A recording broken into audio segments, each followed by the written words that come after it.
So the food we're going to cook in Pisano Paranormal comes from two places, Mom and Dad. And I actually wrote a cookbook about it called Mom and Dad's Rome Cooking. Rome because, hey, we came from Rome, New York. Dad actually cooked the meals and the hardcore food. Mom and Grandma actually made desserts, which were, oh, good Lord, the things they cooked. So we're going to go through our cookbook and we're going to throw in some other stuff throughout the years. It took many years to refine a lot of these recipes because you have to understand, Dad was a fireman. Dad cooked for 20 people. So 20 firemen are equivalent to about 600 normal people. So I've had to scale these recipes back, but you're in the cookbook. Pisano Paranormal, we hope is groundbreaking. We're going to have a lot of fun here. We're going to have some comedy. We're going to have some good eats. We're going to have a lot of body language. I'm going to teach you some Italian words. And actually, my wife, who volunteers at a cat rescue, brought home two wonderful, wonderful little boys, which we named Odin and Loki. Their names are very fitting. They love attention. They may actually show themselves throughout the filming, especially if food is involved. So we're going to cook some food. I'm going to sit around a table with a bunch of friends and fellow investigators, and we're going to talk about food. How you doing, Odin? See what I mean? He's a ham, but not on a sandwich. Say hi, Odin. He just wants affection. So for today, we're going to make something so simplistic. Dad always made sure all of us kids and anyone he ever ran into that wanted to learn how to cook knew how to make garlic toast. Garlic toast? Who can't make garlic toast? You mean garlic bread? Who can't? Very simplistic, very flavorful. Then we're going to step it up and make it a little more adult. But as long as you know how to make garlic toast, this was Dad's theory, as long as you know how to make garlic toast, you're never going to starve. Odin's biting the tripod. We're not actually in the middle of an earthquake. That's Odin. You had to get in there, didn't you, buddy? All right, so let's get cooking.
This just got real. There's a freaking bat in the freaking place we're investigating. Really?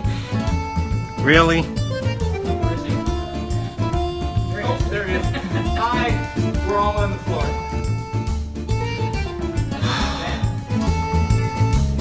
This is ambiance. I don't know if I'm going to live through tonight, but Jesus, Mary and Joseph. Oh, my Lord. Oh, wait. I'll see you on the other side.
Subword. I heard pasta chaat in Utica. I swear to God. I heard pasta chaat in Utica. Caruso or Florentine?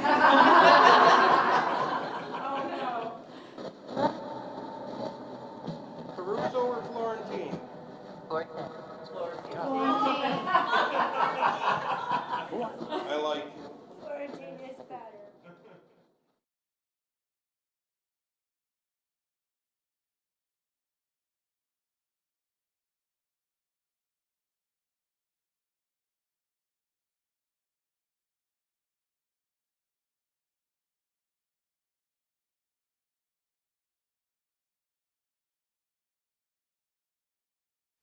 Well, all right, now that we have this beautiful table of deliciousness, I'm going to teach you how to make garlic bread, garlic toast. And then we're going to take it a step further. We're going to go a little gourmet on you and show you what some of the other options might be. So let's get the first thing straight.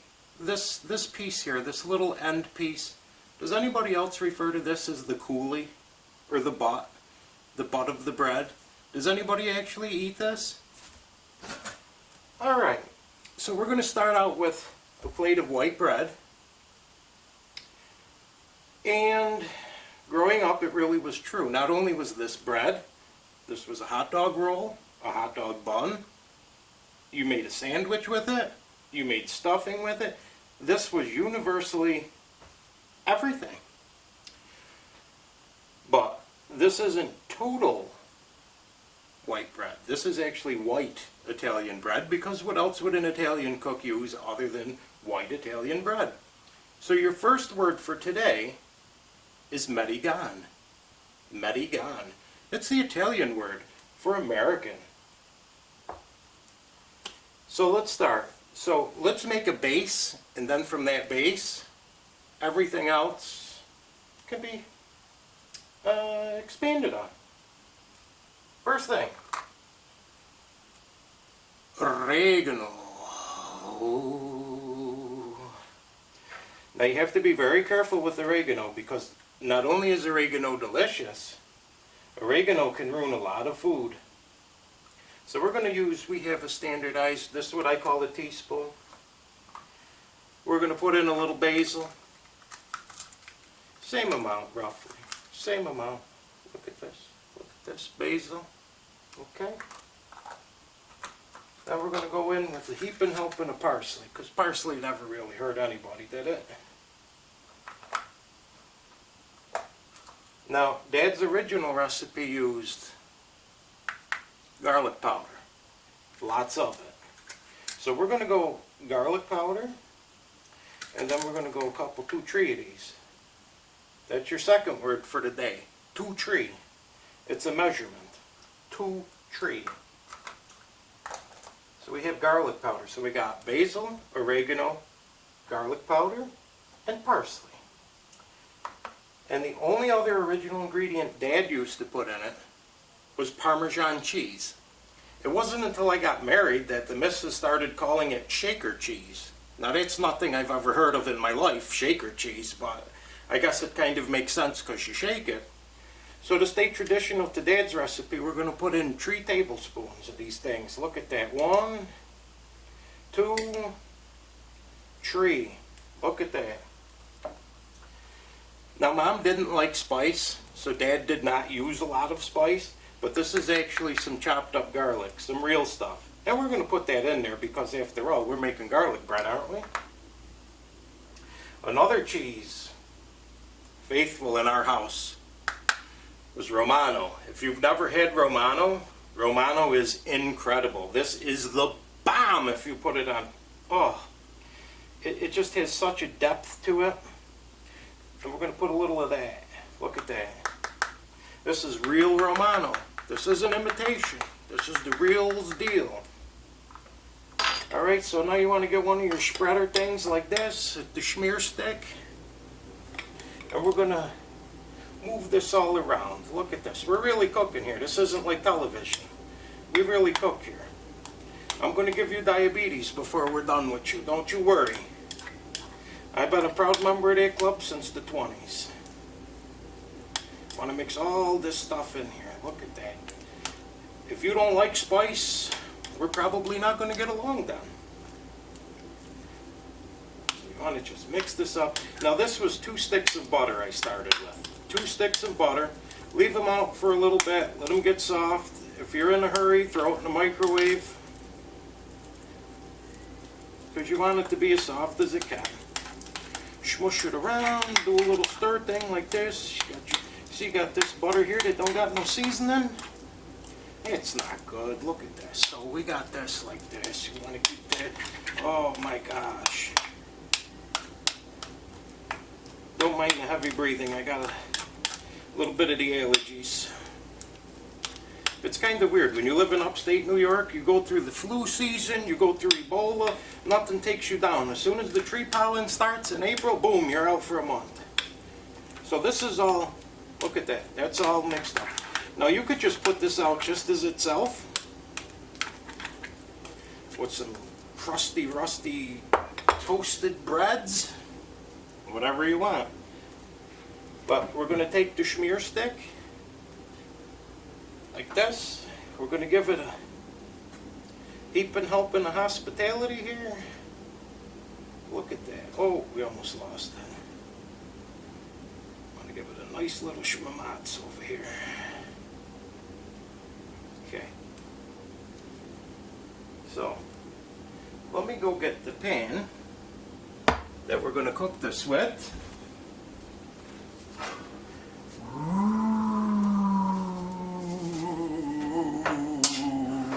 So any kind of Teflon non-stick pan will work for you. So you put down the bread. Put down the bread. But we're not done with it yet. This is actually, believe it or not, real Parmesan cheese. We're going to give that a little sprinkle on the top. See? Look at that. Little sprinkle of Parmesan. And here's a little bit of mozzarella. Look at that. We just brought that up 15 notches. Look at that. Look at that. Alright, let's butter one more of this. One more. This is Dad's traditional garlic bread. If you know how to cook this, like he said, and I'll repeat it to the day I die, if you know how to make this, you'll always have something warm to eat. You'll always have something to eat. A little Parmesan. Look at that. You want to spread that around. A little bit of mozzarella. It's going to melt nice. Look at that. Put that on the pan. So what do we got going here? We got ta-ta-ta-ta. Okay. So now, that was the traditionalist. That's just your plain garlic bread. But over the years, we've come up with some really, really good creations. Because I stopped eating red meat after I almost died from an attack of pancreatitis, I've cut out pretty much all red meats. And I'm down to just turkey and chicken. So I always, in the house, have cooked turkey burgers, cooked chicken burgers. I always have that type of meat. So and we always have sauce. Now let me step up about the sauce. If you don't have any available, small 8-ounce can, throw it in the microwave with 1 packet of sugar, or a teaspoon of sugar, or wine. In this case, I put both.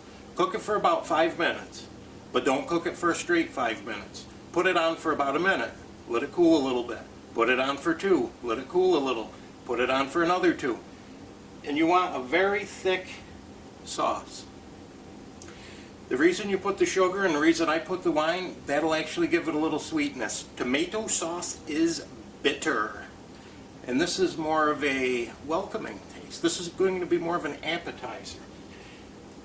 Like I said, because I always have stuff like this at home, I just took a chicken burger that was in the refrigerator, cut it up, just chopped it up. And what we're going to do, we're going to add that into the sauce, like such. Alright. Now we have all this good spices going on here. I haven't spiced it. Remember what I told you was in there. So we'll put in a little parsley, a little basil, a little oregano. There's more than a little oregano. There was a lot on. And then a little garlic powder. Because after all, again, we're back to the garlic. But here's what we're going to do. We're going to mix that all together. Guess what we're making? We're going to make chicken parmesan garlic toast. You're like, what? I'm like, yeah. We're making chicken parmesan garlic toast. All those goodnesses. So, now, because of that, we want to put on a very little schmear. Very little schmear. Take this. Because this is going to melt and soak into the bread. That's going to give you all that wonderfulness. All that wonderfulness. Look at that. See this? Look at this. You follow? Look at it. We're going to take some of the chicken parmesan spread. I just made an oops. Just made an oops. It's all part of the show. I'm a big slob. That's why I don't wear white. That in case you ever have to make tagliatelles in your pants. So we got the chicken. Guess what we're going to put on? Why not? We're going to put on a little fresh parmesan. Because it is. We're going to put on a lot of mozzarella. Look at that. We're going to put that on the pan. Bang! Just like that. Let's make up another one really quick. Butter my bread.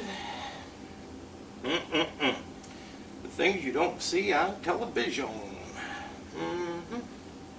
Oh, we're going to cook some wonderful stuff for you in the near future. You won't believe what we're going to make. This is real deal food, babies. This is the real deal food. I'm just rambling now. I don't even really know what I'm talking about. So let's heave on that Parmesan. Oh, that sauce smells so freaking good right now. Oh, yes. Look at that. Look at that. Parmesan. Mozzarella. Alright, so since this is an Italian house, obviously we also have other things laying around, like sausage and artichokes. Like I told you, I gave up eating red meat because of the pancreatitis. So now everything I eat is chicken or turkey. I've tried every known brand of chicken and turkey sausage. The only one I've ever come to actually really enjoy is a locally made turkey sausage that isn't in any league with anybody else. This is incredible. So it's always in my house. Artichokes, these little powerhouses of flavor, OMG, right? Everybody loves an artichoke. Throw them in salad, you throw them in, you fry them with eggs, delicious. So let's make a little adult version here of some garlic toast. So we're going to spread on the butter. I think you're pretty much an expert at this right now, right? We spread the butter on. Look at that. Now we're going to do this a little different. We want the cheese barrier, and we'll just put a little bit of shaker cheese, a little bit of real Parmesan. All right, I'm getting carried away. I'm forgetting that you're on TV here. Like getting so excited to eat, my pants are pooping. And what we're going to do, we're going to lay on the sausage pretty heavily. You want a lot of sausage on there. Okay? Then we're going to put on some artichokes. Don't be shy. Don't be shy. We're making a mess. We're making a mess. We're making a mess. And then we want a little more mozzarella on top like this. Just to keep it all together like that. When you get it to the pan, you want to smush it down just a little so it don't go nowhere. There we go with the spread bread. Bing! Bing! Look at that. You could be an expert in no time at all. Look at that. Shaker cheese. You want to get that nice on there. You want a little mozzarella. Because you want something for the meats to stick to. A little of that Parmesan. Here we go. Bing. Bing. Bing. Boom, boom, and boom. And there's one left. That's for me. Artichokes.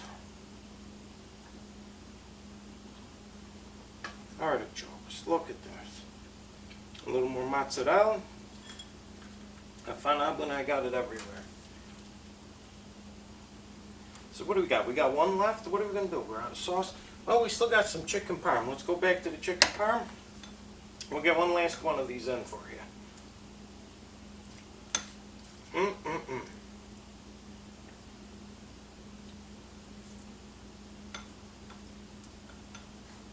Yes, sir. No, sir. Let's get all that chicken in there. Okay. Chicken. I don't think I put shaker cheese on the other, so we'll just bump this one up a notch and we'll just do Parmesan on this one. And Romano. Holy macaroni. You are making such a mess. And now they're going to go into the oven. 350 degrees for about 10 minutes. You want to make sure the cheese is melted, the bread is toasted, and I'll catch you right back here in 10.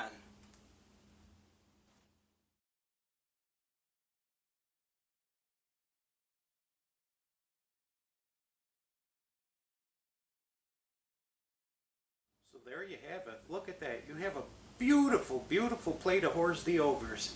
People are going to actually think you know how to cook. That's a good thing. I mean, I'm just looking, I really want to tear into that artichoke one. I love me my artichokes. You know, always pairs well with a little salad. And of course, wash it down with one of my favorite beverages. And I'll show you how to make this one day. This is Earl Grey iced tea. If you love the Earl, you're going to love the iced tea. Anyway, you probably have been wondering, what is this? My cousin actually bought this as a wedding gift for me. It's me sitting on the toilet. Everybody has affectionately named him Potty Pete, and I take him all over the United States with me and take pictures of him with food. So you can join us in our adventures. You can tell it's springtime in the air. I hear the kids on the street are outside playing. We're actually in the process now of moving to a studio. I'm going to get a studio set up with actual real live cooking equipment. Our buddy Rich will maybe help me out with the filming so you can actually see me actually cooking something instead of this format where everything's pre-prepared. Again, everything you're going to see is based out of the original book here, Mom and Dad's Rome Cooking, or as I call it, the Guide to Get Diabetes in 2 years or less. Realistically, any recipe that starts with 8 eggs, 4 cups of oil, and a bag of sugar can't really be bad for you, can it? So follow me in our mapine as we cook.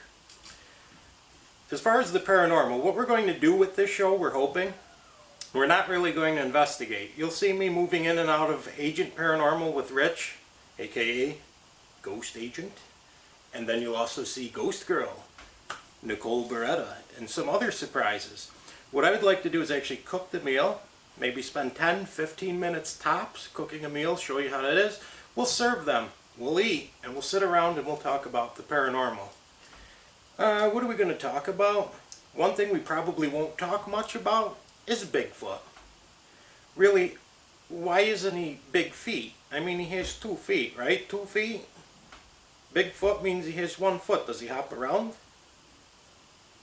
Alright, but anyway, UFOs, I've always had a lifelong interest in UFOs. I was born and raised in Rome, New York, which was home to Griffith Air Force Base. And anybody who knows ufology knows, well, Griffith was an interesting place. As far as the ghosts, paranormal, I grew up in a haunted house. I guess you could say I was a victim of paranormal activity. It started when I was 7 years old. A Revolutionary War soldier walked through my bedroom. And since that point, you want to talk about an awakening, it's never stopped. And over the years, I've handled hundreds of cases. We've helped many people. We've always tried to concentrate on residential cases. People that need help. People like me growing up that had really nobody to talk to. Because back then, back in the late 70s, early 80s, you were crazy. Don't talk about that stuff. They're going to put you in a home. Just don't talk about it. And come to find out today, we're all normal. It's everybody else who isn't. Go figure, right? So we'll talk about that. I'd like to, one show coming up, I've been talking to our former case managers of the group we founded. I want to sit together and have a roundtable. Maybe we'll talk about some of the crazy cases we've worked on. Maybe we'll share some evidence if we can. And we've had some pretty unique stuff. I can tell you with Rich, Steve and Nicole and some others on the team, when we're together in certain areas that are active, I swear we open up a portal to the beyond that you can't even imagine. The unspeakable things that start happening. You know, we're going to get into Christology. We're going to talk about, actually not too far away from us, is the Herkimer Diamond mines, where Herkimer diamonds come from. If you know anything about these little powerhouses of energy, I've actually used these many times on investigations. I'm probably one of the only local people who actually try to investigate and test with them. We're just going to talk about everything. And thank you, Odin. I told you he would show up. Okay, Bob. I love history. I love the American Civil War. I love old things. I love antiques. I love collecting stuff. And actually what Odin knocked over is a meteorite. So, another thing I'd like to do, little segments, is actually teach you history. Like when you're in a haunted house, or you're in a house in general doing an investigation, start looking at the antiques. I'll try to give you a little bit of history about that. Maybe I'll even talk to you about strange things. Here's one of the stranger things in my collection. This very large, heavy bronze medal. They're known as a death penny. Have you ever heard of a death penny? If you lived in England, you might. That might be the centerpiece of a show. I'll teach you about photographs. We're going to talk about everything. So in closing, I won't take up too much more of your time because I keep getting whiffs of this chicken parmesan. And boy, is that going to be a good lunch. Many things are coming. Thank you, Chris. Thank you, Spirit Realm Network. Let's grow this thing and let's make the paranormal normal. Until we eat again, I'm Pete Leonard, Pisano Paranormal.